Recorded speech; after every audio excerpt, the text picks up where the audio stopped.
Nid de poule, route dégradée, voire carrément abîmée, c'est par endroits l'enfer pour certains automobilistes wallons.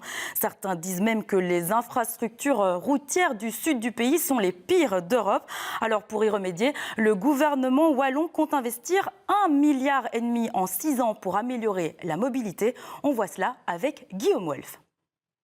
Cette route secondaire wallonne autour de Floreffe fait partie des centaines de chantiers qui auront lieu en Wallonie ces 6 prochaines années.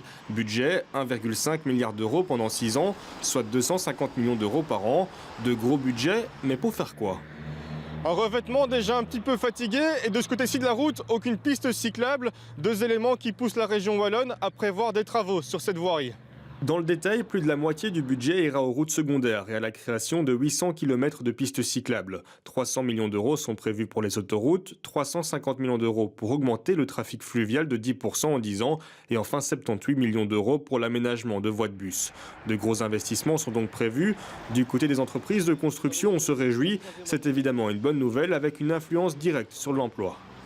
Le SPW nous avait déjà informé qu'il y avait du budget qui allait être débloqué dans les prochaines années. On annonce jusque 2024.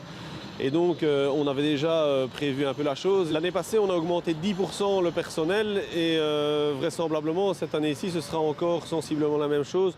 Donc ça représente entre 10 et 15 personnes. Oui. 1,5 milliard d'euros, jamais en 20 ans la Wallonie n'avait prévu autant d'argent pour sa mobilité. Alors, d'où vient cet argent?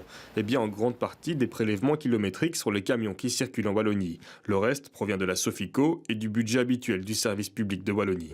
Reste encore une question à 6 semaines des élections. Le prochain gouvernement wallon suivra-t-il ce plan proposé par la majorité MRCDH?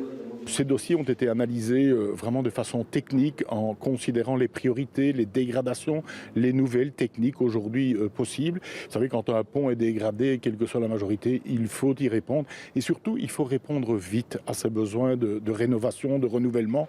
Dans l'hypothèse d'un changement de gouvernement, je ne m'attends pas à de grandes modifications à cet égard. De nombreux travaux sont donc prévus. La Wallonie espère ainsi faire disparaître ces historiques nids de poules et diviser par 2 le nombre de tués sur les routes.